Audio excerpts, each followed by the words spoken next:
자, 이번 시간에는요, 중세 경제, 고려 경제에 대해서 살펴볼 시간입니다. 기본적으로 고려든 조선이든요, 기본적으로 경제 정책의 가장 기본은 중농주의 정책입니다. 말 그대로 농업을 중시하는 그런 정책이죠. 농업이 안정돼야 농민 생활이 안정되고, 농민 생활의 안정이 곧 국가의 어떤 안정을 기한다고 보는 것이죠.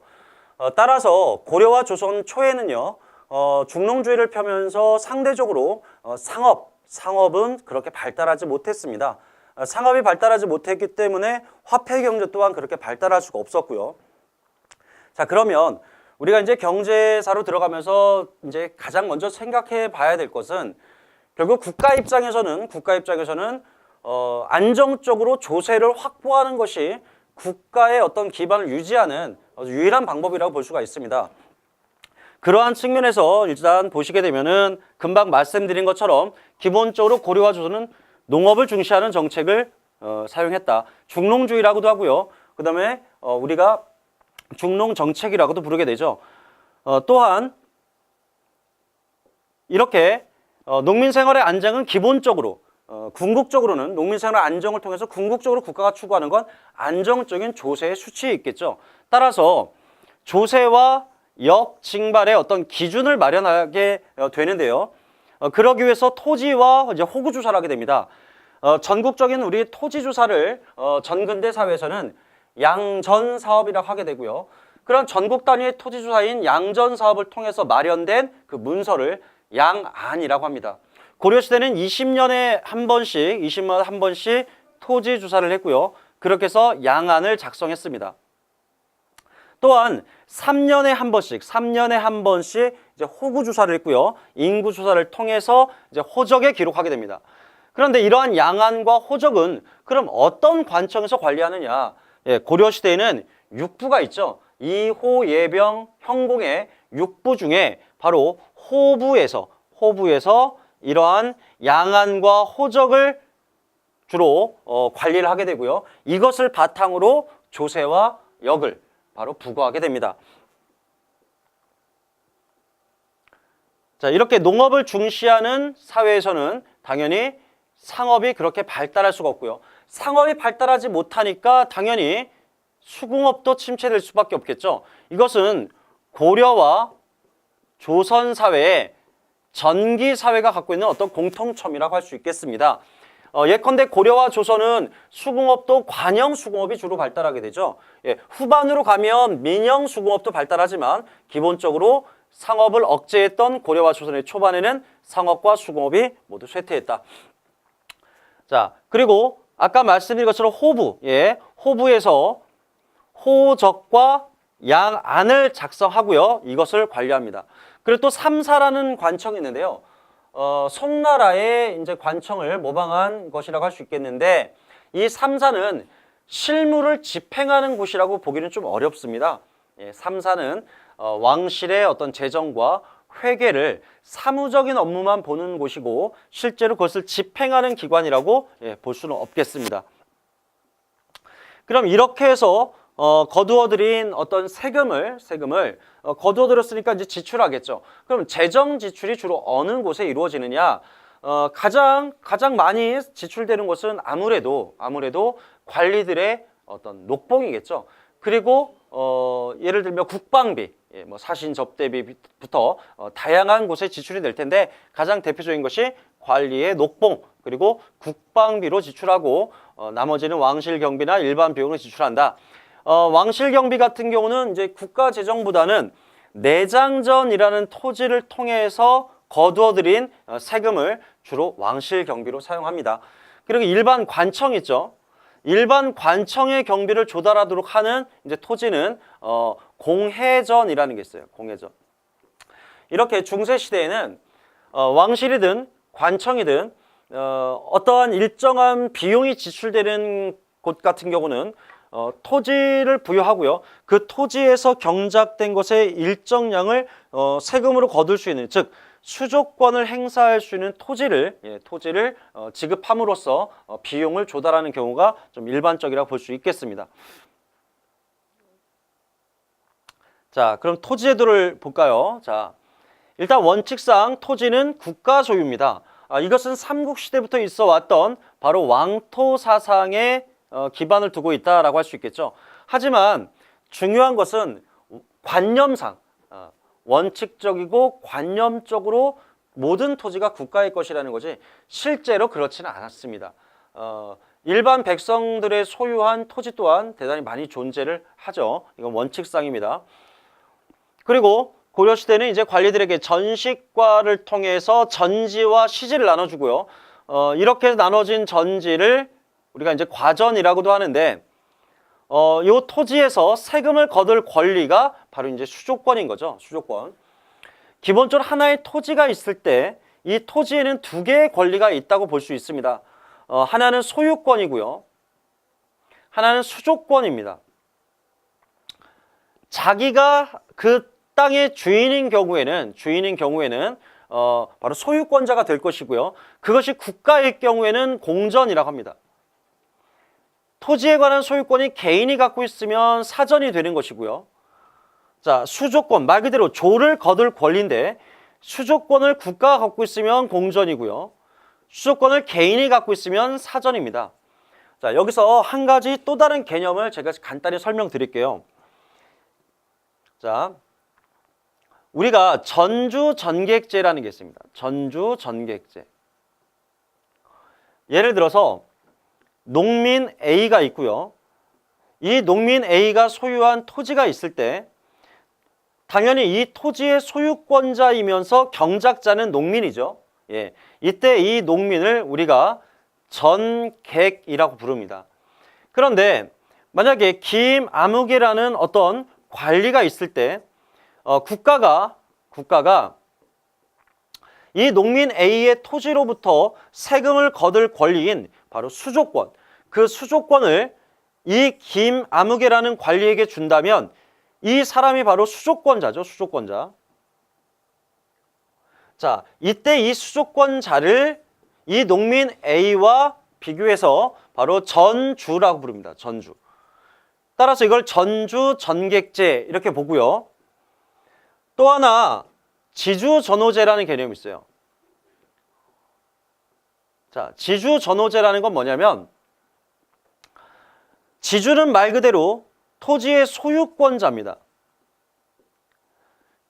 그래서 만약에 김아무개라는 어떤 귀족이 자신이 소유한 토지를 농민 A에게 소작을 준다면 그 농민 A가 자기 땅이 없고 이 김아무개라는 귀족의 토지를 빌려서 농사질 때 이 사람 우리가 흔히 소작농이라고 하죠. 이 소작농을 지칭하는 말이 바로 전호입니다. 그래서 수조권을 바탕으로 수조권을 행사하는 자와 그리고 수조권을 납부하는 자의 관계를 우리가 전주전객제라고 하고요. 소유권자와 그리고 이 소유권자에게 소작료를 납부해야 되는 이 소작농, 그 전호의 관계를 지주전호제 이렇게 부르는 겁니다. 자, 일단은 이 단원에서는 기본적으로 고려는 국가가 원칙적으로 관념적으로 국가가 모든 토지의 소유권자라고 하지만 실제로 농민이 소유한 민전이 다수가 존재했다는 것이고요. 소유권과 수조권에 따라서 각각 공전과 사전으로 구분이 가능하다는 것. 예, 이거는 개념상으로만 이해하시면 됩니다. 자, 이제 고려 경제에서 가장 중요한 토지 제도입니다. 자, 역분전이라는 게 가장 먼저 집익이 됐는데요. 역분전은 고려 건국 초 태조 왕건에 의해서 분급된 토지입니다. 역분전 또한 소유권을 주는 게 아닙니다. 세금을 거둘 권리인 수조권을 분급해 주는데 그 대상이 되는 땅은 경기도에 한해서입니다. 예. 경기도 지역에 한해서 공신들에게 논공 행상의 성격으로 한마디로 건국을 하고 후삼국을 통일하는 과정에서 얼마나 기여했느냐에 따라서 그 대가로 역분전이라는 토지를 지급했는데 다만 그 기준이 인품에 따라 나눠줬다는 거죠. 인품에 따라. 인품이라고 하는 것은 말이 좋아 인품이지 사실 인품이라는 건 객관적으로 측정할 수가 없죠. 따라 대단히 주관적이고 공정하지 않다고 볼 수 있겠습니다. 따라서 인품을 기준으로 지급되었던 이 주관적인 역분전은 많은 관리들의 반발을 샀고요. 따라서 훗날 경종 때 이르게 되면 전식과라는 제도로 개편이 됩니다. 다시 말씀드리면 역분전은 경기도 지역에 한해서 공신들에게 농공행상의 성격을 띠고 인품을 기준으로 해서 나누어졌던 토지다. 그러나 인품만을 기준으로 했기 때문에 대단히 공정하지 못하다. 이렇게 정리하시면 되겠네요. 자, 그러면 자, 이제 전식과가 있는데요. 전식과는 시정, 개정, 경정 전식과가 있습니다. 일반적으로 전식과는요. 아까 역분전이 경기도에 한해서 나누어진 토지라고 한다면 전식과는 전국에 있는 토지가 분급의 대상이었고요. 그리고 전지와 시지를 함께 나누어졌기 때문에 전식과라고 합니다. 일단 전지는 농경지고요. 농경지에서 세금을 거둘 수 있는 수조권을 행사할 수 있는 땅이고요. 시지는 땔감을 구할 수 있는 임야, 산인 것이죠. 그리고 이 전식과에서 따라 나누어진 토지를 그냥 과전이다 이렇게 부르기도 합니다. 꼭 고려 말의 과전법에 따라서 나누어진 토지만 과전이 아닌 거예요. 전식과 제도 하에서 나누어준 토지도 우리가 기본적으로 과전이다 이렇게 칭하기도 합니다. 그리고 처음에는 이 전식과는 현직관리와 퇴직관리, 산관들에 대해서 모두 지급을 했지만 마지막 전식과인 경정전식과에 이르게 되면 퇴직관리는 주지 않고 실직에 있는, 그러니까 품계는 있지만 실제로 어떤 맡은 바 직책이 없는 사람, 그 산관들에게는 지급되지 않습니다. 바로 현직에게만 지급이 되죠. 이게 이제 일반적인 전식과의 특징이라고 볼 수 있고요. 자, 이제 구체적으로 보시면, 자, 경종 때 시정, 가장 먼저 설치된 전식과다. 전직 그리고 현직 관리 모두 줍니다. 그러니까 지금 당장 내가 맡은 바 직책이 없어도 일정한 품계를 가진 사람한테는 모두 나눠준다는 얘기죠. 전지와 시지를 나눠주는데 여기서 전지는 소유권이 아닌 수조권을 주는 것이다 이거죠. 그러면 전식과를 나눠주는 기준이 뭐냐? 전식과를 나눠주는 기준은 바로 관품과 인품입니다.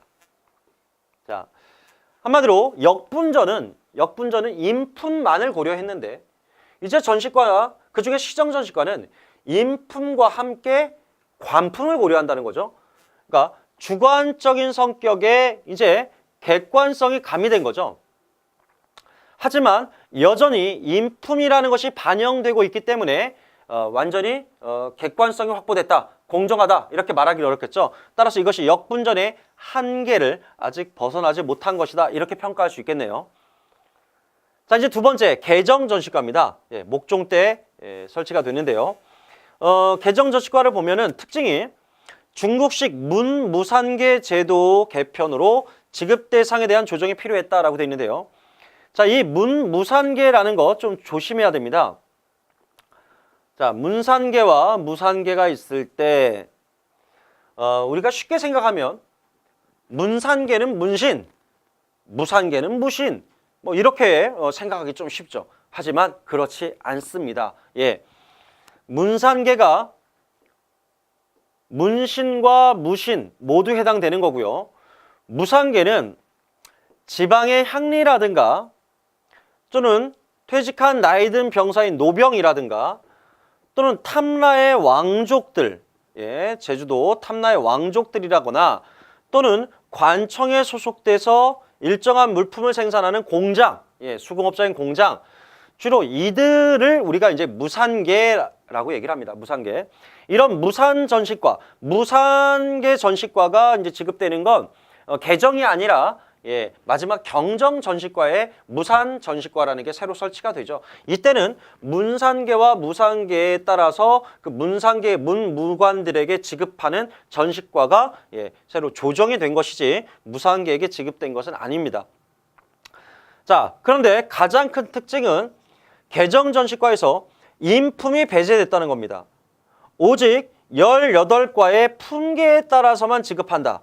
따라서 개정전식과는 지급 기준만 놓고 본다면 객관성이 완성됐다고 할 수 있겠습니다. 역분전이 갖고 있던 그런 주관적인 어떤 충성도와 인품을 고려했던 그러한 것들을 모두 배제한 대단히 객관적인 제도로서 완성이 됐다고 볼 수가 있겠죠. 자, 이 개정전식과의 이제 특징을 보시게 되면 첫째, 지급 기준이 관등으로 일원화됐다. 예, 관품만을 고려했다. 시정 전식과에 없었던 이제 군인전이라는 게 지급이 됐고요.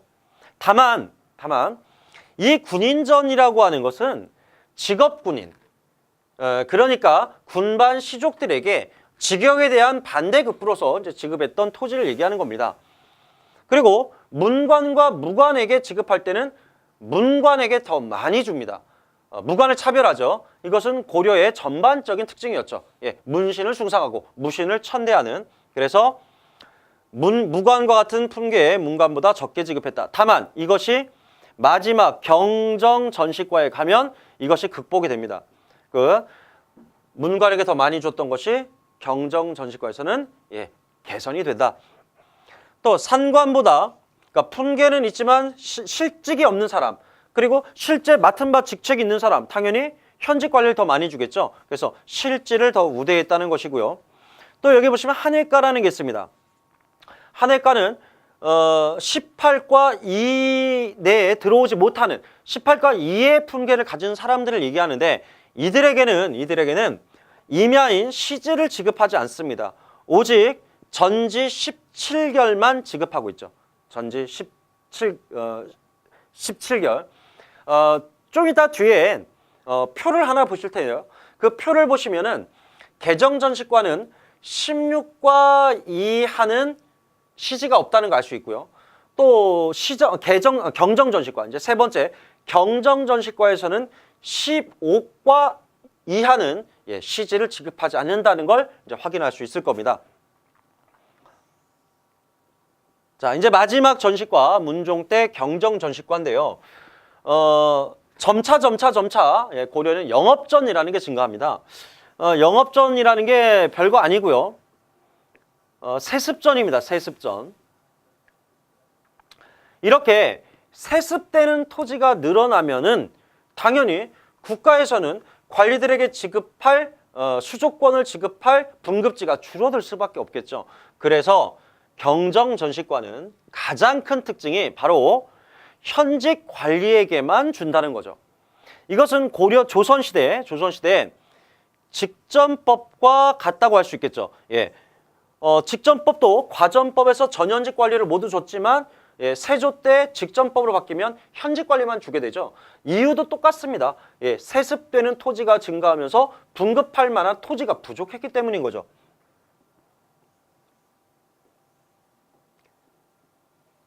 자, 경정전식과의 특징을 보면 품계는 있는데, 관계는 있는데 직책이 없다. 곧 산관이라 부릅니다. 산관. 실직 관리가 아니다. 그럼 주지 않습니다. 그리고 아까 개정에서는 무관에게 차별을 했지만 이제 그게 개선됐습니다. 또 지방 향직과 이속들에게도 지급했다는데 바로 외역전이죠. 지방 향직이 누굽니까? 바로 향리들이죠. 향리. 이거는 아까 개정전식과에서 군인전을 지급했던 것과 똑같습니다. 그러니까 군인전도 군반 시족들에게 직역에 대한 반대급부로 줬던 것처럼 향리들도 그 직역을 대체로 세습하죠. 그 대가로 준 게 바로 외역전이라 할 수가 있겠습니다. 자, 그리고 또 하나의 특징, 바로 한해가가 소멸한 겁니다. 한해가. 18과 이내로 들어오지 못했던 그 바깥에 있던 품계에는 시지는 주지 않고 전지만 17개월을 준 적이 있었죠. 자, 한해가, 그 한해가가 사라졌습니다. 그렇다면 한해과의 대상이었던 사람들에게 안 주는 게 아니라요. 18과 바깥에 있었던 한해과 대상이 있는 사람들을 이 18과 안으로, 전식과 안으로 편입을 시킨 거죠. 따라서 전식과로 일원화된 것을 우리가 확인할 수가 있고요. 전체적으로 나누어주는 토지 지급량은 줄었다. 특히 15과 이하는 시지를 주지 않았다. 아까 개정에서는 16과 이하는 주지 않았었죠. 그죠? 자, 그리고 또 하나, 별정 전식과가 신설이 되었다. 여기 보시면 전식과 이에 무산계 전식과와 별삭과를 설치했다라고 돼 있죠. 무산계, 아까 누구라고 얘기했습니까? 무산계는 향리, 그리고 노병, 그리고 공장, 그리고 탐라의 왕족들이 있었죠. 그럼 별삭과의 대상은 누구냐? 별삭과는 승려와 지리업자들을 의미합니다. 고려는 풍수지리를 대단히 국가적 차원에서 중시 여겼었죠. 따라서 땅의 지리를 살피는 이런 지리업자들이 있었는데 이런 지리업자들에게도 별삭과를 통해서 이런 전지를 지급을 했습니다. 자, 그래서 간단히 다시 한번 정리해 본다면 시정, 개정, 경정이 있는데 역분전은 인품만 고려했다면 시정은 관품을 추가했고요. 개정에서는 관품만 고려하면서 인품이 사라진 것이죠. 그죠? 경정전식과 또한 관품만 고려한 것이고요. 그래서 이 둘의 차이를 놓고 보면 이때는 전직, 현직 관리를 모두 주지만 이때는 산관에게 지급하지 않으면서 현직 관리만 준다는 것. 그리고 한해가를 주었지만 이제 한해가가 소멸됐다는 것. 무신을 차별했지만 여기서 무신에 대한 차별이 개선됐다는 것. 뭐 이러한 것들을 특징이라고 볼 수 있겠습니다. 자, 아까 제가 말씀드린 것처럼 개정전식과는 자, 여기 보시면 16과 이하에는 시제가 없습니다. 그죠? 그리고 경정전식과에서는 15과 이하는 시제를 지급하지 않게 됐습니다. 자, 이제 토지 분급 종류를 보겠습니다. 토지의 분급 종류를 보면 전식과에 따라서 지급된 토지는 과전이라 부르고요. 과전은 전지와 시지를 분급하는 것. 그리고 과전을 받은 자가 죽거나 관직에서 물러나면, 곧 퇴직을 하면 국가의 반납이 원칙이다. 특히 관직에서 물러난 자가 반납하도록 한 것은 마지막 경정전식과 때 만들어진 원칙이죠. 그리고 제일 중요한 건 과전이라고 하는 건 전식과에 따라서 빈급된 과전은 소유권이 아니라는 겁니다. 그죠? 세금을 거둘 권리인 수조권만 지급했다는 것이고요. 자, 그 다음 공음전. 공음전이라는 건 문벌 귀족 사회의 특권이죠. 고려 사회를 상징하는 귀족들에게 부여되는 특권. 정치적 권력을 독점하는 음서와 함께 토지 독점을 가능하게 했던 바로 공음전이 있습니다. 자, 그리고 한인전이라는 게 있네요. 한인전. 5품 이상의 귀족들은 국가로부터 지급받은 토지를 세습이 가능했다면 공음전을 통해서 6품 이하의 하급 관리들 중에 자제가 그 자식이 아직 과거에 합격을 하지 못했다. 그럼 그 집안은 이제 몰락할 수밖에 없죠. 따라서 하급 관리층의 몰락을 예방하기 위해 6품 이하의 관리의 자제 중 아직 관품을 받지 못한 자들에게 주었던 토지가 바로 한인전이라고 할 수 있겠습니다. 이렇게 6품 이하 하급 관리 자제 중 관직에 오르지 못한 자를 동정직이라 부르고요. 이런 동정직자에게 주는 걸 한인전이다. 이것은 하급 지배층의 몰락을 방지하는 것이다 라고 할 수 있겠습니다. 자, 그 다음 구분전이 있죠. 자, 이거 좀 설명하겠습니다. 자, 관리가 죽었습니다. 자, 그러면 어떡합니까? 원칙상 국가에 반납을 해야 되겠죠? 그래서 그 유가족을 보호하기 위해서 그 과부에게 주는, 그 아내에게 주는 건 이제 조선시대로 가면 수신전이라고 하고요. 그 다음 그 자식에게 주는 건 조선시대로 가면 이걸 휴량전이라 부르는데 바로 고려 말에 과전법 체제하에서 등장했던 요 수신전과 휴량전의 고려시대의 이름은 구분전이라 할 수 있겠습니다. 곧 다시 말씀드리면 구분전이란 관리의 유가족들에게 지급했던 토지인데 이것이 고려 말 과전법 체제 하에서는 아내에게 지급하는 수신전과 자식의 양육을 위한 그 비용을 위해서 지급했던 휴량전으로 두 개로 나눠준다는 것이죠. 자, 수신전과 휴량전은 구분전으로부터 갈라져 나온 것이다. 자, 내장전. 왕실의 경비를 충당하기 위한 왕실의 토지인데요. 자, 이것은 뭐랑 구분하셔야 되냐면 바로 적전이랑 구분하셔야 됩니다. 적전이라는 토지는 왕이 농사에 대한 모범을 보이기 위해서, 그러니까 농업을 중시하는 농경사회였기 때문에 왕이 직접 백성들한테 농사의 모범을 보이기 위해서 시범적으로 농사를 지는 토지가 있는데 그걸 적전이라고 합니다.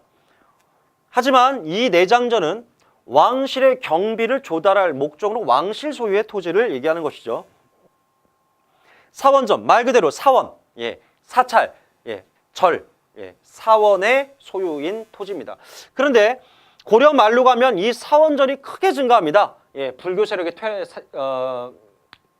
불교 세력이 타락하면서 사원들의 토지 겸병과 농장 소유가 많아지게 되는데 나중에 조선 이방원 때, 조선 태종 이방원 때 이 사원전은 몰수가 됩니다. 면세지거든요. 이런 면세지가 증가하는 건 국가의 재정을 좀먹는 일이죠. 자, 그다음 공회전. 공회전은 각 지방 관청 있죠. 각 관청. 그 관청의 경비를 조달하는 게 공회전. 군인전.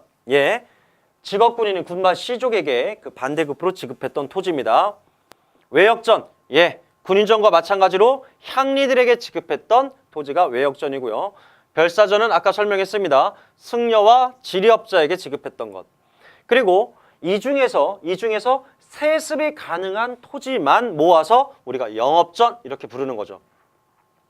그리고 민전이라고 하는 건 그 소유권이 백성에게 있을 때, 아까 설명드렸죠. 그 국가는 기본적으로 토지의 소유가 국가만 한다라는 토지 국유제의 원칙이 있었지만 그건 관념에 불과했다. 실제로 백성들의 토지가 많았다. 그들의 소유한 토지를 민전이라 한다. 이렇게 부르는 것이죠. 이런 민전 소유의 토지는요. 대략 생산량의 10분의 1을 조세로 냅니다. 하지만 자기 땅을 소유하지 않은 농민들 같은 경우는 아까 뭐라 불렀습니까? 전호라고 불렀죠. 그들이 주인에게 내는 건 바로 조가 아니죠. 그거는 소장료입니다. 소장료. 그 소장료는 그 액수가 좀 다릅니다. 좀 이따가 설명드리겠습니다. 자, 전식과제도의 붕괴. 고려 전기에 정비된 정치제도라든가 토지제도라든가 이런 국가를 지탱하던 기본 제도가 무너지는 시점은 바로 무신 정권으로 접어들면서입니다. 물론 문벌귀족 사회부터 심각한 모순이 있었지만 그것이 본격적으로 붕괴되는 시점, 바로 무신 정변 이후에 전시가 제도가 붕괴됐다. 그러면 관리들 입장에선 이제 국가가 수조권을 분급해주지 않습니다. 따라서 이제 권력자들은 자신의 권력을 기반으로 해서 백성들의 토지를 불법으로 빼앗거나 그런 식으로 자신의 토지를 넓혀나가는 토지 겸병을 통해 어마어마한 토지를 소유하게 되는데 그걸 농장이라 부릅니다. 이 농장의 규모가 얼마나 컸냐면 고려 말기에는 권문 세족들의 농장이 산과 하천으로 경계를 지을 만큼 그만큼 넓었다라고 전해지고 있습니다. 나중에 이 농장을 이 권문 세족들의 사전인 농장을 혁파하고자 했던 게 바로 정도전과 같은 급진개혁파가 실시했던 바로 과전법이라고 할 수 있겠습니다. 자, 이렇게 토지 분급 제도가 전시과 제도가 붕괴되면 이제 녹봉이라는 걸 지급하게 되는데요.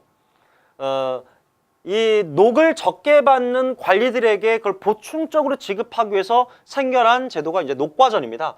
하지만 이 녹과전은 아주 잠깐 동안 녹봉제를 보완하는 측면에서만 존재했기 때문에 큰 의미가 없고요. 중요한 건 녹봉이죠. 녹봉. 이 녹봉이라고 하는 것은 48등급으로 관리들을 나눈 다음에 1등급의 관리에게는 400석의 곡식을, 그리고 48등급 마지막 등급은 10석의 토지를 지급하는 게 이제 녹봉제인데, 녹봉을 받기 위해서는 국가가 그 해당 관리들에게 녹패라는 걸 이제 지급합니다. 그래서 이 녹패를 가지고 관청에 가서 자기 등급에 해당되는 만큼 월급으로 받는 곡식, 그게 녹봉이라고 할 수 있겠죠. 자, 그 다음에 이제 사패전이라는 게 있네요. 사패전. 자, 원래 사패전이라는 건 두 개가 있어요. 공신사패가 있고, 그 다음에 개간사패가 있죠. 말 그대로 사패라고 하는 건 왕이 사적으로 내려주는 어떤 그 토지의 소유권을 인정해 주는 게 사패라고 하는데요. 주로 공신들에게 줄 수도 있고 아니면 황무지 있죠. 예, 황무지. 농사를 지을 수 없는 토지. 그래서 권력자들에게 사패, 개간 사패를 줌으로써 당신이 이 땅을 농경지로 개간해서 네가 소유권을 행사해라. 이렇게 개간의 허가권을 주는 것도 사패라고 부릅니다. 그래서 이 규제에서는 사패를 개간 허가서라고 해석을 했지만 사패의 종류는 좀 다양하고 그 중에 하나가 개간 사패라는 거 이렇게 기억하셔야 됩니다. 문제는 이러한 사패전이 증가한다는 건 권력자들의 토지 겸병이 확대된다는 것이고 토지라고 하는 것은 제한적인데 제한된 토지에서 일부 계층의 토지 소유를 확대한다는 건 대다수 농민들의 몰락을 의미하겠죠. 예.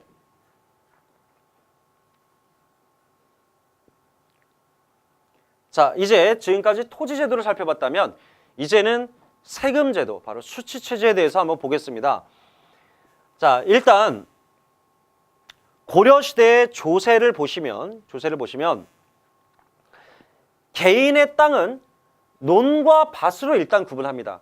논과 밭으로 일단 구분한 다음에 땅의 비옥도에 따라서 3등급으로 또 나누게 되죠. 그래서 수확량의 대략 10분의 1 정도를 부과합니다. 그런데 내 땅이 아니라 남의 땅을 빌려서 농사짓는 바로 전호라면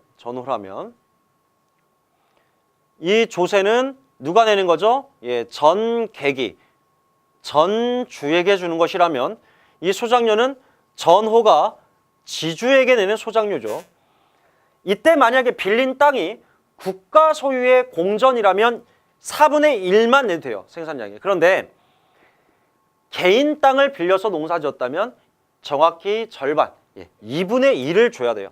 그래서 나중에 2분의 1을 지급하는 개인의 사전을 빌려서 농사지는 이 제도를 지주전호제라고도 하고 다른 말로 병작, 반수제 이렇게 부르기도 하는 이유가 바로 절반을 소작료로 내기 때문이죠.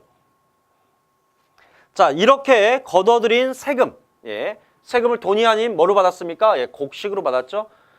세금으로 거둔 곡식을 세곡이라고 하고요. 그 세곡을, 세금으로 거둔 곡식인 이 세곡을 각 지역의 중간 거점, 특히 이제 하천을 통해서 운반하니까 하천 중하류의 그 지역을 대표하는 지역에 창고를 하나씩 만들어요. 그걸 조창이라고 합니다. 조창. 그리고 이 조창에 일정량의 곡식이 이제 쌓이게 되면 이제 중앙으로 바로 예성강을 통해서 개경으로 이걸 가져오죠. 개경에는 이렇게 지방에서 거둔 곡식을 모아두는 좌창과 우창, 바로 경창이 두 개가 존재했습니다. 자, 지금까지 수치 체제 중에 토지에서 걷는 조세에 관해서 얘기를 했다면 이제는 특산물을 걷는 공납에 대해서 한번 살펴보겠습니다. 공납. 공납은 각 지역의 특산물을 걷는 것인데 고려시대에는 이것을 주로 마을 단위로 부과합니다. 총량제입니다. 국가가 필요한 물품을 마을 단위로 부과하면 그 마을의 이제 관리 또는 향리들은 그것을 다시 각 가가 호별로 나눠주는 것이죠. 그때 향리들은 각 호구의 등급을 9등급으로 나눠서 이제 부과를 하죠. 그래서 이 제도를 뭐라고 하냐면 국가가 특산물을 일단은 마을 단위로, 주현 단위로 부과한다. 그래서 이거를 주현 공부법이라고 부르기도 합니다. 주현 공부법. 주로 공납은 이제 상공과 별공이 있어요. 그러니까 정기적으로 내야 되는 상공, 부정기적으로 내야 되는 별공. 자, 어떤 게 더 부담스러울까요? 바로 별공입니다. 별공은 수시로 시도 때도 없이 걷어가기 때문에 백성들을 정말 괴롭히는 그러한 세금 중에 하나였다고 볼 수 있겠습니다. 자, 공납은 농민들에게 조세보다도 더 큰 부담인데 그 중에서도 별공이 가장 큰 부담이었다. 자, 그다음 역이 있습니다. 역은 요역, 다른 말로 부역이라고도 하죠. 요역. 그리고 군역으로 나뉩니다. 그죠? 군역으로. 요역은 일정 기간 동안에 국가의 토목공사에 동원돼서 노동력을 제공하는 것, 역이라고 할 수 있고요. 군역은 말 그대로 국방의 의무를 담당하는 것인데 일정한 나이, 곧 통일신라 때부터 16세였죠. 16세에서 60세에 해당되는 남성들에게 부과됐던 노동력 징발이 바로 역이라고 할 수 있겠습니다.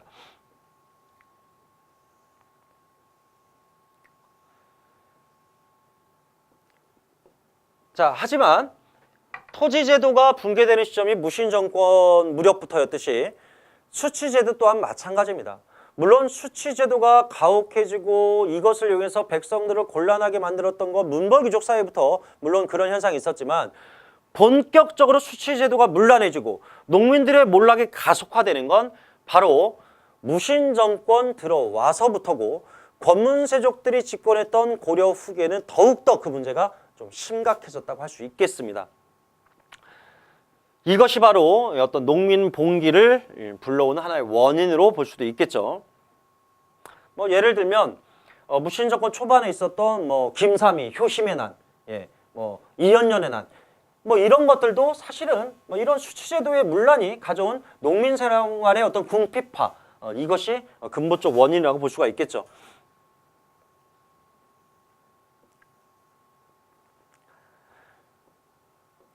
자, 경제활동 부분은 정말 간단히 할 겁니다. 이거는 여러분이 그냥 한번 쭉 훑어보셔도 뭐 다 금방 이해할 수 있는 부분인데요. 예를 들어 귀족 생활, 자 귀족의 경제 기반이 뭐냐? 그냥 생각해 보세요. 귀족들의 경제 기반, 조상 대대로 물려받은 자기 땅, 사전이죠, 사전. 그리고 국가에서 받은 공험전이 있겠죠. 또 전시과에 따라서 지급받은 과전이 있을 것이고요. 또 자기 소유의 노비가 있을 것이고요. 또 이렇게 자기 재산을 또 일반 백성들한테 구워주고 불쌍한 가능한 빈민들한테 구워주고 그 이자를 갚지 못해서 또 그것을 채무노비로 자기 또 노비화시킬 수가 있겠죠. 이러한 과정이 바로 귀족들의 경제 기반을 형성하고 확대시키는 과정이라고 볼 수 있겠습니다. 특히 전어들인 소장농에게 거둬들인 소장료와 이게 좀 지나치다는 얘기죠. 거의 2분의 1이니까 2분의 1. 또 가난한 백성들한테 돈을 꿔주고 지나치게 높은 이자를 받는 이 고리대금, 이것이 농민들의 몰락을 가져왔다는 겁니다. 농민들의 몰락을. 자, 과전은 전시과체에서 지급받은 것이고요. 그 다음 이러한 과전에서 지급받은 토지에서는 대략 10분의 1의 수조권을 행사할 수가 있었죠. 그 다음 5품 이상의 귀족들은 공음전을 받았고요. 자, 그리고 전시과 제도가 붕괴된 이후에는 1년에 2번씩 녹봉을 지급받았습니다. 녹봉을. 녹봉은 특히 이 녹패라는 것을 그 증명서로 줬고요. 이 녹패를 가져가서 받는데 47등급으로 나눠져서 1등급은 400석, 마지막 47등급은 10석을 차등적으로 지급했다. 이 녹봉제는 나중에 고려 말에 과전법이 등장하면서 이 녹봉제는 없어지고요. 다시 그 조선으로 들어가면 직전법이 명종 때 없어져요. 조선 명종 때 직전법이 사라지면 그때 녹봉제는 이제 다시 관리들의 반대급부로 지급됩니다. 녹봉이. 자, 이렇게 권력자들이 자신의 권력을 위해서 막대한 토지를 겸병하게 되는데 그러한 개인 토지를 농장이라 부르고 이러한 농장은 일단 면세지였기 때문에 국가 입장에서는 국가의 재정이 매우 악화되는 하나의 원인이 되기도 했습니다. 또 이 권력층들이 소유한 개인 노비인 이 산업이, 산업이는 일종의 재산이죠. 매매, 상속, 증여 가능한 재산인데 이 중에 외고노비 같은 경우는 귀족들이 몸값으로 일정 기간마다 몸값인 신공을 또 받아냄으로써 이러한 것이 귀족들의 경제 기반이 되었다는 겁니다. 반면에 농민 생활을 보겠습니다. 귀족들이 이렇게 막대한 재산을 소유하고 또 그 재산들을 불려나갔다면 농민들은 역으로 자영농이 점점 줄고 소장농이 늘어나고 또 소장농 중의 일부는 더 몰락해서 노비화되는 현상이 나타납니다. 고려시대는 일반 농민을 백정이라 부르고요. 백정. 크게 이러한 백정, 농민들은 두 종류로 나눌 수가 있어요. 자기 소유의 토지를 소유한 자영농. 이들은 이제 전객으로서 수족관자인 전주에게 대략 생산량의 10분의 1을 내는 사람들이죠. 반면에 소작농이 있습니다. 소작농은 전호로서 소유권자인 지주에게 대략 2분의 1, 공전의 경우에는 약 4분의 1. 자, 이렇게 소작료를 납부해야 되는 농민들인데 시간이 지날수록 어떻게 된다고요? 자, 시간이 지날수록 소작농은 증가, 자영농은 감소한다. 자, 농민은 국가 경제의 기반입니다. 국가 경제의 기반, 생산의 주체. 하지만 이러한 무리한 수치를 통해서 아까 말씀드린 것처럼 농민들은 몰락해 나갔고요. 따라서 국가는 기본적으로 국가의 체제를 유지하기 위해서 농민 생활을 안정시킬 필요가 있었겠죠. 그래서 권농 정책을 이제 펴게 되는데요. 결론부터 얘기하면 이 권농 정책은 미봉책에 불과합니다. 한마디로 실효를 거두지 못했고 결국 농민의 몰락은 가속화됐고요. 결국 고려라는 국가는 몰락하게 됩니다. 그 이유는 예를 들면 농민이 황무지를 개간할 경우에 민전은 조세를, 국유지는 소작료를 감면한다고 했지만 사실상 개간이 가능한 자들은 막대한 자본을 소유한 사람들이에요. 일반 농민들은 황무지를 개간할 만한 여력이 없죠. 따라서 개간의 장려는 권력층들의 토지 견적만 증가시킬 뿐이지 농민들의 몰락만 가속화시킬 뿐이지 농민을 구제하는 정책이 될 수 없었다는 겁니다. 따라서 농민들은 이러한 상황 속에서 살아남기 위해 스스로 자구책이라는 걸 마련하죠. 그럼 대표적인 자구책이 뭐냐? 바로 농업기술을 발전시키는 수밖에 없습니다. 빼앗기는 수탈량이 많으니 생산량을 늘리고자 했던 거죠. 기술의 발전으로. 자, 일단 고려시대에 들어오게 되면 휴경지는 줄어듭니다. 휴경지는 줄어들어요. 하지만 조심하셔야 될 것은 감소이지, 휴경지의 감소이지 휴경지의 소멸이라고 말해서는 안 된다는 거예요. 휴경지가 완전히 소멸하는 건 조선시대에 들어가서입니다. 조선시대에서는 시비법이 매우 높은 수준까지 발달하게 되고요. 그리고 윤작법이라든가 이런 것들이 일반화되면서 휴경지가 소멸하지만 고려시대는 아직 감소다. 심경법, 기피가리라고 하죠. 기피가리. 특히 이제 소를 이용해서 가축을 이용해 쟁이를 달고 이 밭을 깊게 갈아엎는 어떤 기피가리라고 볼 수 있는데 삼국시대부터 가능했습니다. 삼국시대부터 가능했고 고려시대 와서는 이 기술이 일반화된 것이죠. 당연히 생산량의 증대를 가져왔을 것이고요. 자, 그다음 시비법. 퇴비를 이용해서 이제 땅의 지력을 높여주는 거죠. 우리가 계속해서 농사를 계속 쉬지 않고 짓게 되면 땅의 지력이 쇠해서 농사가 잘 안 되겠죠. 그래서 땅에다가 이제 거름을 주는 방법이 이제 두 종류가 있어요. 그러니까 이 밭에 있는 풀을 그대로 갈아엎어서 풀을 썩히는 게 녹비라고 하고요. 가축의 분뇨 같은 걸 이제 발효시켜서 땅에다 뿌리는 어떤 퇴비가 있는데 고려시대는 이러한 퇴비를 이용해서 땅의 지력을 높이는 그러면서 휴경지를 줄이는 그런 결과를 가져옵니다. 또 윤작법이라는 게 있는데 이게 처음 소개가 됩니다. 윤작법. 주로 밭농사를 질 때 2년에 3번 농사 짓는 거예요.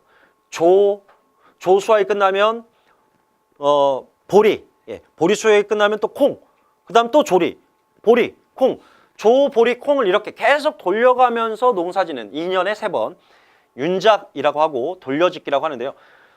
처음 보급된 겁니다. 일반화가 아니라 처음 보급된 거예요. 그럼 언제 일반화 되겠습니까? 조선시대 가서 윤작법은 일반화가 되겠죠.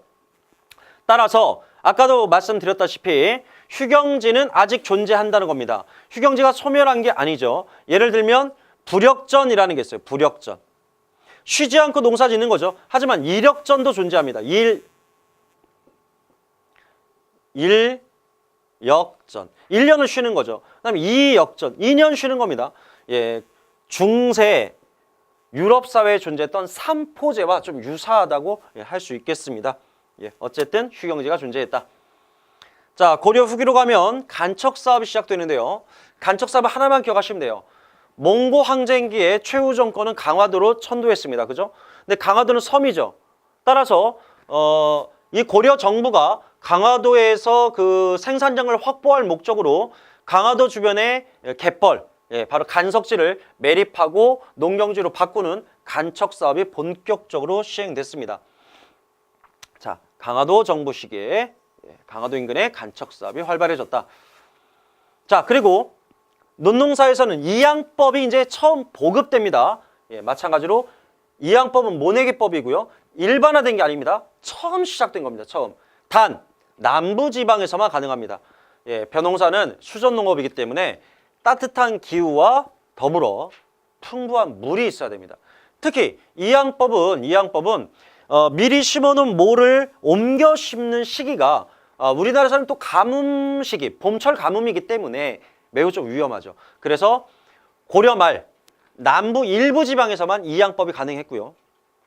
조선시대에 들어오면 이 이양법이 법으로 금지가 돼요. 그러다가 조선 후기부터 17세기 후반부터 이양법이 전국적으로 확산되게 됩니다. 수리시설이 발달하기 때문에. 자, 그리고 농서로서 원나라의 농상집요가 소개됩니다. 아까 만권당에서 조맹부와 어울리면서 그 조맹부채, 송설채로 능했던 인물이 바로 이암이 있었죠. 바로 이암이 원나라에서 농상집요를 들여옵니다. 원나라 농서예요. 자, 우리나라 기후와 토양에 맞는, 우리 실정에 맞는 농업서가 처음 등장하는 건 조선 초, 세종 때 농사직설입니다. 좀 구분하셔야 돼요. 자, 그다음 목화가 있네요. 목화. 자, 어렸을 때 많이 들어보셨을 거예요. 목화. 문익점이 부통에다가 목화씨를 훔쳐서 이렇게 왔죠. 지금은 말하면 뭐 산업 스파이 뭐 정도 될 텐데, 목화씨 몇 개를 가져왔다고 당장 모든 사람들의 어떤 무명 옷을 입을 수 있는 건 아닐 거예요. 그죠? 따라서 시간이 좀 지나서 그 장인이었던 장청인이라는 사람이 이 목화 재배에 성공을 하고 이 목화에서 씨와 그 솜을 분리시킬 수 있는 기술, 그래서 씨를 뽑는 물레가 발명되고까지, 그래서 조선시대에 들어와서야 무명 옷을 입게 됐고, 그래서 백성들이 겨울을 좀 따뜻하게 보낼 수 있는 의료의 혁명적인 사건이 일어나는 건 조선시대에 들어와서다. 자, 다음 상업 볼까요? 아까 처음 시작할 때 말씀드렸죠. 고려는 중농주의 사회입니다. 따라서 상업은 그렇게 발달하지 못했고요. 또한 자급자족 사회입니다. 사람들이 필요한 거 자기가 만들어 쓰는 사회죠. 굳이 시장에 발달할 이유가 없습니다. 따라서 상업은 자급자족 사회였기 때문에 부진했고요. 수도인 개경, 그리고 서경과 같은 이런 대도시 일부 지역에서 제한적으로만 존재했다는 겁니다. 그래서 두 개 시기로 나눠놓고 보면은, 자, 고려 전기와 후기. 고려 전기에는 관허 상인들이, 그러니까 국가에서 허락받은 상인들이 바로 시전에서 세금을 내는 조건으로 일을 할 수가 있고요. 그리고 개경과 서경에는 국가가 운영하는 상점, 바로 관영상점이 설치가 됩니다. 관영상점이. 그리고 지방 일부 지역에는 지방관이 근무하는 바로 관청, 그 관청 주변에서만 아주 소규모로 시장이 열리기도 하는 거예요. 뭐 열릴 수도 있고 안 열릴 수도 있고, 지방이 좀 대도시의 경우면 뭐 그럴 수 있다는 거죠.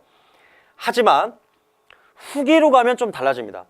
후기로 가면 그렇게 발달한 건 아니지만 상대적이죠. 고려 전기보다 후기는 상업이 좀 활발해집니다. 특징 중에 하나가 이제 업종별 전문화가 나타난다는 거죠. 업종별 전문화. 예를 들어서 고려 전기에는 그 관영상점에서 마치 백화점처럼 이것도 팔고 어물도 팔고 이것도 팔고 옷감도 팔고 했지만, 고려 후기로 가면 상점마다 전문 품목들을 판매하는 업종별 전문화가 나타나고요. 그리고 특히 병란도, 병란도에서 예성과 하구에 있는 병란도에서 수도인 개경까지의 이 루트가 상업로로서 대단히 좀 발전하게 됩니다. 11월과 12월에 고려 사회에서는 대규모 국가적 행사를 합니다. 그게 팔관이죠. 특히 이 팔관회가 개최되는 시기에는 송나라를 비롯해 이슬람 상인들까지 외국의 사신과 이런 무역 상인들이 모여들어서 대규모로 국제 무역이 행해지는 그런 시기이기도 합니다. 따라서 병론나를 중심으로 해서 상업이 좀 발달했고요. 당연히 세금을 운반하는 조운로, 그리고 육상교통의 요지인 어떤 원, 이런 데도 상업이 좀 발달할 수는 있겠죠. 뭐 조치원, 장호원 이런 데 말하는 것이고요. 조선시대도 마찬가지입니다. 자, 경시서. 경시서가 이제 수도인 개경에 설치돼서 상업행위를 감독하는 곳이죠. 통일신라 때는 경시서와 같은 역할을 했던 게 지증왕 때 설치된 동시전이었고요. 이 경시서는 조선시대, 조선시대에도 존재를 했습니다. 역할을 같아요. 상업행위를 감독하는 관청입니다. 자, 그 다음 소금, 전매제가 있네요. 충선왕 때 소금과 철을 전매하는 관청으로 뭐가 있었습니까? 의, 염, 창이 존재했었죠. 의염창. 국가의 재정 수입을 증대할 목적, 국가만이 독점하는 것이죠. 자, 그리고 이제 화폐가 있네요. 화폐가 많이 사용됐을까요? 그렇지 않겠죠. 왜? 고려는 무슨 사회라고요? 자급자족 사회입니다. 자급자족 사회이기 때문에 거래가 활발하지 않았을 거고요. 거래를 한다 하더라도 주로 물물교환, 그러니까 곡식이나 포, 주로 이런 것들로 교환을 하고 실제로 화폐를 그렇게 사용하지 않았다는 거예요. 하지만 물론 화폐가 없었던 건 아닙니다. 예를 들어 성종 때 우리나라 최초의 철전인 건원중보가 주조가 됩니다. 건원중보. 그리고 숙종 때는 여기 보시면 사만통보, 해동통보, 해동중보, 그리고 활구. 활구는 좀 특징적이죠. 병처럼 생겼어요. 자, 이렇게 호리병처럼 생겼죠. 재질은 은입니다. 그래서 이 활구를 은병이라고 하는데 이 은병의 이제 무게만큼의 가치를 갖는 화폐인 거죠. 자, 이렇게 성종 때는 우리나라 최초의 철전인 건원중보가, 그리고 숙종 때는 수많은 화폐들이 주조가 되었으나 실제로 유통에는 실패합니다. 그 이유는 아까 말씀드린 것처럼 자급자족 사이기 때문에. 그리고 숙종 때 이렇게 많은 화폐를 주조하게 된 하나의 배경 중에 하나가 의천. 의천하면 뭐가 떠오릅니까? 일단 교장을 간행한 사람이죠. 교장. 그죠? 그리고 교장을 간행하고 또 해동, 바로 천태종. 해동 천태종을 통해서 교관겸수라는 교리를 통해 교종 중심의 선종을 통합하고자 했던 문종의 넷째 아들인데요. 자, 이 승려는 주전론을 주장하면서 경제를 활성화시키고 나라를 좀 번성하게 시키기 위해서는 화폐 사용이 좀 필요하다 해서 주전론이라는 걸 제기했고요. 그래서 만든 관청이 주전도감입니다. 주전도감. 자, 조선 후기에 누구랑 비슷할까요? 조선 후기에 박지원과 비슷하죠. 박지원이 경제 활성화를 위해서 화폐 유통을 주장을 했었는데 그걸 우리가 뭐라 부릅니까? 화폐 사용을 주장하겠다 그래서 용전론이라고 하죠. 그럼 박지원의 용전론과 대립하는 사람은 누구였느냐? 조선 후기의 성우 이익이죠. 이익 같은 경우에는 이런 상업 화폐 경제가 조선 자영농을 몰락시키는, 농업 경제를 몰락시키는 원인이다. 그래서 화폐를 없앨 것을 주장했죠. 바로 패전론이라고 합니다. 박지원의 용전론, 의천의 주전론. 일맥상통한다고 볼 수 있겠네요. 하지만 실패했다는 겁니다. 국가가 이렇게 화폐를 장려했지만 다점, 주점과 같은 어떤 일부 관영 상점에서만 사용될 뿐 실제로 민간에서는 제대로 활용되지 못했다. 자, 고리대업, 사채죠, 사채. 이러한 고리대업으로 몰락하는 백성들이 너무 많아져요. 그죠? 이런 고리대업의 결과는 결국 농민들의 몰락인데, 이런 농민들의 몰락을 막기 위해서 빈민을 구제하기 위해서 설치한 재단이 바로 제위보죠. 광종 때 설치된 제위보가 있습니다. 보. 이렇게 뒤에 보자가 붙게 되면 어떤 특정한 목적을 시행하기 위해서 마련된 기금, 그 기금을 통해서 발생한 이자로 그 특정 사업을 진행해 나가는 어떤 재단이죠, 재단. 어떠한 이자로 그 사업의 경비를 충당하는 공공재단. 예를 들면 빈민을 구제하는 재위보, 장학금을 주기 위한 학보, 불경 간행을 위한 경비를 조달하는 경보, 팔관의 경비를 조관하는 팔관보가 있는데, 여기서 여러분들이 이제 기억하셔야 될 건 재위보가 왜 등장했느냐? 재위보는 고리대업을 통해서 몰락하는 빈민을 구제하려고. 그런데 시간이 지나면 이 재위보가 어떻게 돼요? 이 재위보 자체가 고리대업으로 변질합니다. 재위보 자체가 고리대업으로 변질한다. 자, 초기의 설립 취지와 달리 점차 고리대업으로 변질되었다. 자, 이제 수공업 볼까요? 자, 수공업은 종류로는 세부적으로는 4개가 있어요. 시기로는 2개로 나누면 돼요. 전기, 후기. 예. 고려 전기는 주로 관청 수공업과 소수공업이 발달하고요. 고려 후기에는 이제 사원 수공업이나 그리고 민간 간해 수공업도 이제 성장을 하게 되죠. 모든 나라가 그래요. 모든 나라가 처음 건국되죠. 처음 건국되면 체제가 정비되고 하면서 국가의 통제력이 강화돼요. 국가에 의한 백성 통제력이 강할 때는 주로 무역이든 상업이든 수공업이든 국가 위주입니다. 국가 위주. 그러나 국가가 정점을 찍고 이제 몰락하는 시기, 국가가 쇠퇴하는 시기에는 당연히 국가의 통제력이 약해지겠죠. 그러니까 국가의 통제력이 약한 틈을 타서 경제적 이익을 취하는 자가 늘어날 겁니다. 그러니까 민간 수공업과 어떤 사무역이라든가 이러한 것들은 대체로 국가 후반부에 나타나는 현상이다. 이렇게 보시면 될 거예요. 자, 고려전기 관청수공업, 소수공업. 관청수공업은요, 조선어하고 똑같아요. 그러니까 기술자가 있습니다. 기술자, 그죠? 이 기술자를 관청에 등록시키는 거예요. 그 기술자를 등록한 관청의 그 명부를 공장안이라고 합니다. 공장안. 그래서 수공업자, 기술자를 공장 안에 등록하고 국가가 필요로 하는 물품을 생산하도록 하는 것이죠. 이 수공업자에게는 그것이 국가를 위한 국역인 거죠. 국역 담당인 거죠. 세금 대신에 또 군대 가는 대신에 이러한 물품을 생산하면서 국역을 제공하는 것이죠. 소수공업은 향, 부곡, 소, 그 중에 소입니다. 예, 집단 수공업 촌락이죠. 주로 금속과 관련된 걸 주로 다루는데요. 금, 은, 철처럼 이렇게 특정 물품을 생산하는 집단 수공업 촌락으로서 이제 소가 존재했습니다. 가장 유명한 소 하면은 무신정권 초반에 망이 망소이가 난을 일으켰던 공주 명학소, 공주 명학소. 그리고 몽고 항쟁기에 충주의 다인철소 사람들이 몽고 항쟁에서 이제 승전을 거둔 적이 있었죠. 그래서 그들은 일반현으로 승격되기도 했었습니다. 그죠? 그게 이제 소수공업이고요. 고려 후기로 가면 이제 사원수공업, 사찰에서 승려 또는 그 사찰에 수속된 노비들이 배, 모시, 기와, 술, 소금 등을 이제 생산해 파는 거죠. 특히 술을 만들어 판다. 양조업에 종사할 정도로 이 사원의 고려 말에 대단히 타락했음을 알 수 있고요. 자, 민간 수공업.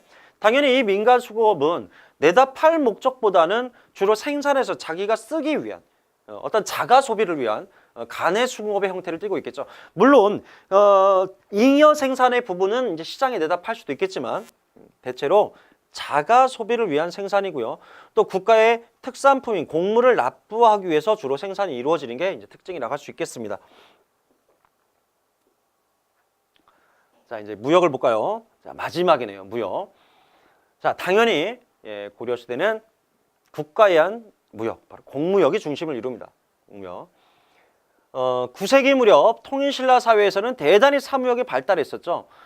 특히 청해진의 장보고가 서남의 해성권을 장악하고 대당 어떤 무역을 독점했던 그런 시대가 있었는데 고려시대로 오면서 이제 고려시대는 공무역 중심을 띠게 됩니다. 국가가 엄격히 사무역을 통제해 나가는 것이죠. 자, 일단 무역로를 잠깐 보시면, 일단 여기 개경 수도에 흐른 요 예성강 하류에 벽난도가 있어요. 이 벽난도는 대당 무역로이기도 하고, 예, 바로 중국 남쪽의 밍저우, 그리고 더 아래로 돌아서 저 베트남, 동남아시아를 거쳐 이슬람까지 왕래할 수 있는 국제무역항입니다. 국제무역항. 통일신라 때 국제무역항이 이제 울산항이고, 당황선은 대당무역항이었다면 이 벽난도는 대당무역항, 국제무역항의 역할을 모두 담당합니다. 특히 이슬람 상인들이 많이 왕래했다는 게 특징이고요. 자, 송나라. 송나라의 경우에는 고려가 고려 전기에 가장 친선 관계를 유지했던 국가죠. 물론 두 나라가 그 목적이 달랐어요, 그죠? 교류의 목적이 달랐죠. 고려의 경우에는 송나라의 발전된 경제와 문화적 측면에서 교류를 했던 것이고요. 송나라는 대단히 문약한 나라였기 때문에 고려를 어떤 정치, 군사적인 측면에서 이제 교류를 하려고 했었습니다. 그러니까 고려와 송나라는 문화와 경제, 정치와 군사 이렇게 서로 약간의 동상이몽, 서로 다른 목적을 가지고 서로 교류를 했다는 것이죠. 주로 수출품과 수입품을 보시게 되면 이걸 항상 제가 이렇게 얘기를 하죠. 고려가 중국에 수출할 수 있는 건 주로 금, 은, 세공품 아니면 특산품이에요. 뭐 인삼 뭐 이런 것들이죠. 그리고 주로 수입하는 건 귀족들의 필요에 의한 거예요. 그러니까 서적, 비단, 약재 주로 이러한 것들이 주로 수입품이라고 볼 수가 있겠죠. 자, 교육로를 보시면 송나라가 원래 고려 전반에는 이렇게 송이 이렇게 있었습니다. 그죠? 송, 이거 북송이라고 하죠. 이때는 주로 산둥반도로 갑니다. 산둥반도로. 그런데 송나라가 금나라한테 밀려서 양쯔강 이남으로 간 적이 있죠. 이때는 밍저우로 갑니다. 하지만 출발 지점은 모두 벽난도라는 점에는 변함이 없죠. 자, 그 외 국가를 보시면 그 외 국가 아라비아, 당시는 대식국이라고 부릅니다. 이 아라비아 상인들이 벽난도를 통해서 국제무역을 했고요. 이 과정에서 고려가 외국에, 특히 서양에 이제 소개됐죠. 그래서 현재 우리나라의 영어식 이름이 코리아가 됐습니다. 그죠? 그리고 이때 개성의 상인들이, 고려 상인들이 이슬람 상인들의 배를 타고 지금의 서남아시아를 거쳐서 그리고 지중해까지 진출해서 그 이탈리아 상인들과 교역을 하기도 했다라는 어떤 증거들이 최근에 속속 나오고 있죠. 그래서 그것을 배경으로 하는 뭐 베니스의 상인 뭐 이런 소설도 존재하긴 합니다. 나중에는 뭐 그런 부분들이 실제로 문제화될 수도 있겠지만 아직까지는 여기까지만 이제 기억하셔도 될 것 같아요. 그 다음에 여진, 거란, 일본을 보시면 공통적으로 고려가 이들로부터 이제 가져오는 것 중에 보면은 거란 은, 여진의 은, 일본의 순, 황, 주로 이러한 것들. 여기엔 또 일본의 은도 들어갑니다. 조선시대는 그 은의 수입이 훨씬 많아지지만, 자, 이러한 것들을 바탕으로 이제 고려와 교역을 하게 되는데, 거란과 여진은 유목 국가잖아요, 그죠? 유목 국가는 모피, 말 이런 거 많겠죠. 하지만 식량, 농기구 이런 거 부족합니다. 그래서 대체로 식량과 농기구를 수출하고 그리고 그들로부터 말과 모피와 같은 이런 유목 제품들을 주로 교역을 했다 이렇게 생각하시면 되고, 일본은 신기주산대라서 화산, 온천 이런 게 되게 많죠. 그래서 황이라든가 수은, 은 뭐 이런 것들이 좀 풍부한 국가입니다. 크게 눈여겨보실 필요는 없다고 생각이 됩니다. 그리고 고려 말기 가장 혼란하면서도 가장 사회가 혼란하고 사회가 좀 활발했던 시기, 교역이 활발했던 시기는 원간섭기라고 할 수 있겠습니다. 왜냐? 왕권이 약하고 국가에 의한 통제력이 약하기 때문에 당연히 사무역이 대단히 성행했던 시기라고 볼 수가 있겠죠. 권력이 가진 자라면 누구나 무역을 통해 이익을 취하려고 했을 겁니다. 자, 이렇게 중세 경제에 대해서 단 1시간 만에 이제 정리를 했어요. 그럼에도 불구하고 제가 강조하고 싶은 건 역시 토지제도라는 거예요. 고려는.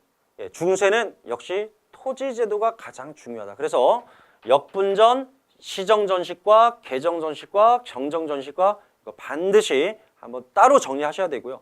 그 다음이 이제 수취제도입니다. 수취제도. 예. 그리고 상업, 수공업, 무역인데 고려는 이제 화폐 경제가 왜 활발하지 못했느냐 이런 측면만 체크하시고 공부하시면 될 것 같습니다. 예, 그럼 다음 시간에는 중세 사회를 통해서 고려의 기본적인 신문 구조 그리고 고려 지배층들의 변화에 대해서 살펴보도록 하겠습니다. 예, 수고하셨습니다.